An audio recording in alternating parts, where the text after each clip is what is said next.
Today I'm going to show you how to make spaghetti squash with sun-dried tomato almond pesto. The first step is to preheat your oven to 375 degrees. Then grab a baking dish or a Pyrex like this. What I did with the spaghetti squash is I cut it in half, leaving the seeds inside, putting the squash down cut side and filling up the water halfway. And then you cover it in foil really tightly and you bake it in the oven for about an hour. Now for the pesto. All you need is 1/3 cup of roasted unsalted almonds, half cup of sun-dried tomatoes, half cup of extra virgin olive oil. The sun-dried tomatoes that I use is this brand. It is Whole Life Challenge compliant.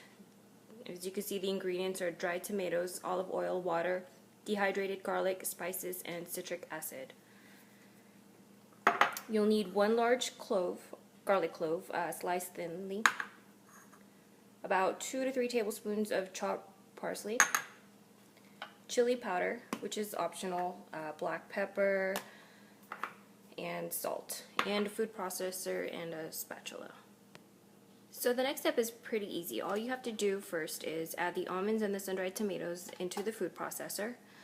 You chop that for a little bit until the almonds are ground enough, and after that you add the rest of the olive oil, your garlic, and your spices. I don't really measure it, you just taste it, based on whatever your preference is. You just season it with the salt, pepper, and a little bit of chili powder if you want a little kick to it. This is what the final product looks like. If you want a smoother texture, just leave it in the food processor a little longer. I like having chunks and bits of pieces of almonds in it, so I leave it like this.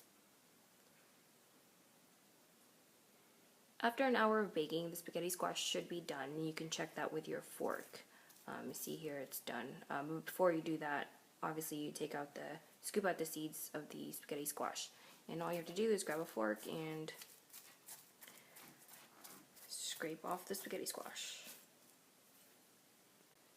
And there you have it. Spaghetti squash, sun-dried tomato, almond pesto with parsley on top to garnish.